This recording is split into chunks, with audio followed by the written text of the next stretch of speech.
Salam dan bahagia. Perkenalkan, kami dari kelompok 11 akan mempresentasikan hasil dari diskusi kelompok kami. Anggota kami yang pertama ada Lilis Agustin 135, yang kedua Dwiki Putra Kasih 136, yang ketiga Ulfa Rofiah 139, dan yang terakhir saya sendiri Lorsius Mudakondo 159. Untuk presentasi pada kali ini kita membahas tentang integrasi ketamasiswaan pada perilaku dalam organisasi. Integrasi merupakan suatu proses untuk membentuk satu kesatuan yang digunakan untuk menyatukan komponen-komponen yang lebih kecil dalam suatu organisasi dengan satu sistem yang memiliki fungsi yang sama. Pada umumnya, integrasi juga dikenal sebagai suatu proses yang mengacu pada keterikatan individu dengan masyarakat yang lebih luas dan biasanya dalam hal pekerjaan, organisasi, dan komunitas. Perilaku dalam organisasi.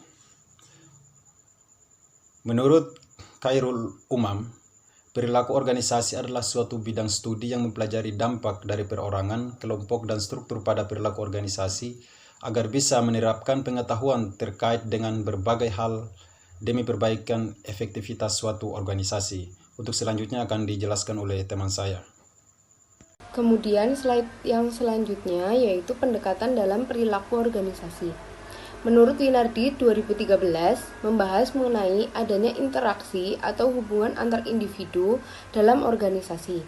Maka dengan adanya hubungan tersebut dapat dilakukan dengan menggunakan pendekatan yang pertama pendekatan sumber daya manusia, yang kedua pendekatan kontingensi, yang ketiga pendekatan produktif, yang keempat yaitu pendekatan sistem.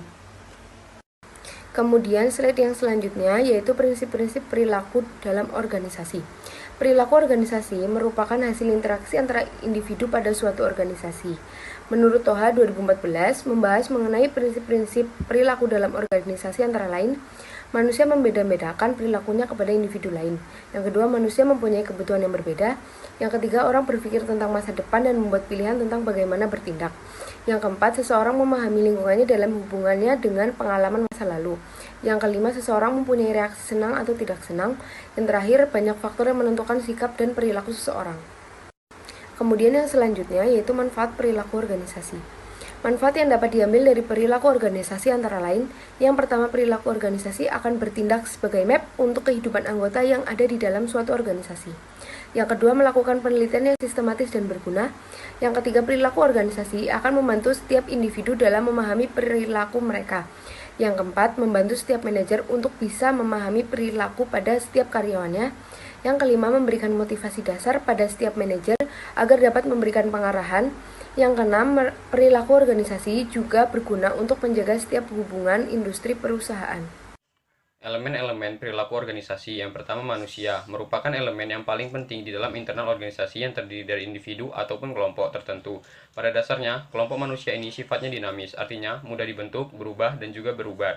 Manusia yang membuat kelompok ini lalu akan mencoba berbagai cara agar bisa mencapai tujuan dan sasaran yang sudah dibuatnya. Yang kedua, struktur merupakan hubungan pada setiap orang yang bisa melakukan tugas ataupun pekerjaannya. Struktur ini mengarah pada pembagian kerja sehingga setiap orang bisa melakukan tugas ataupun pekerjaannya agar bisa mencapai tujuan organisasi.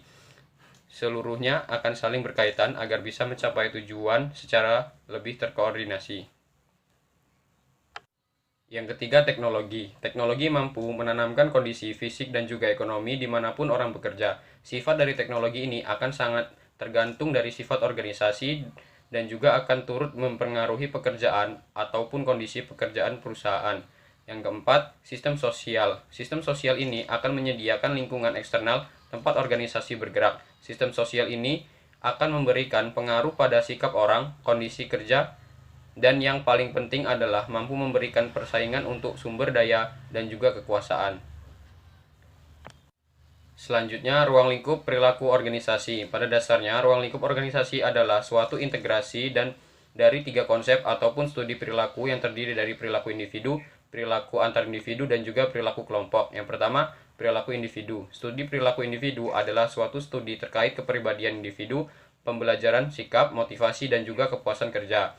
Yang kedua, perilaku antar individu adalah suatu studi yang dilakukan dengan adanya komunikasi antar setiap karyawan di antara mereka sendiri dan bawahannya mereka, memahami kualitas dari kepemimpinan orang, dinamika kelompok, konflik yang terjadi pada kelompok kekuasaan dan juga politik.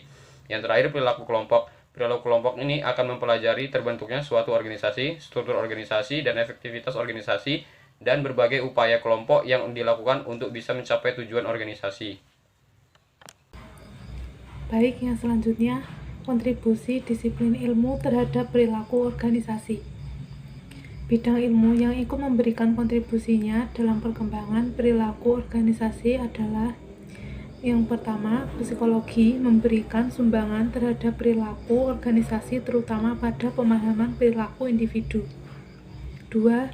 Sosiologi membahas mengenai sistem sosialisasi dan interaksi manusia dalam suatu sistem sosial. 3. Antropologi mempelajari tentang interaksi antara manusia dan lingkungannya. 4. Politik, sejarah, dan ekonomi merupakan ketiga bidang yang ikut serta dalam memberikan perkembangan ilmu perilaku organisasi. Yang selanjutnya, tujuan perilaku organisasi. Sobirin 2015 mengatakan bahwa mempelajari perilaku organisasi memiliki tujuan untuk memberikan ilmu bagi manajer agar dapat mendeskripsikan, menjelaskan, dan memprediksi serta mengendalikan perilaku manusia dalam suatu organisasi agar tujuan dalam suatu individu dapat tercapai. Yang selanjutnya, integrasi ketahansiswaan pada perilaku organisasi. Dalam suatu organisasi pasti memiliki seorang pemimpin yang dapat memberikan teladan, membimbing, dan memberikan dorongan dalam suatu organisasi yang diberikan kepada perorangan individu yang dapat dijadikan sebuah panutan. Dengan adanya perilaku dalam organisasi, jika dikaitkan dengan ajaran ketahansiswaan yang sudah diajarkan oleh Ki Hajar Dewantara mengenai konsep ajaran beliau, dapat diterapkan pada organisasi dengan patokan: yang pertama, Ingarso Sungtulodo yang memiliki arti di depan atau pemimpin harus memberikan teladan. 2. Ing Madya Mangankarso yang artinya di tengah memberi bimbingan. 3. Tutwuri Handayani yang bermakna yang belakang memberi dorongan. Baik, sekian presentasi dari kelompok kami. Kurang dan lebihnya kami mohon maaf. Wassalamualaikum warahmatullahi wabarakatuh. Salam.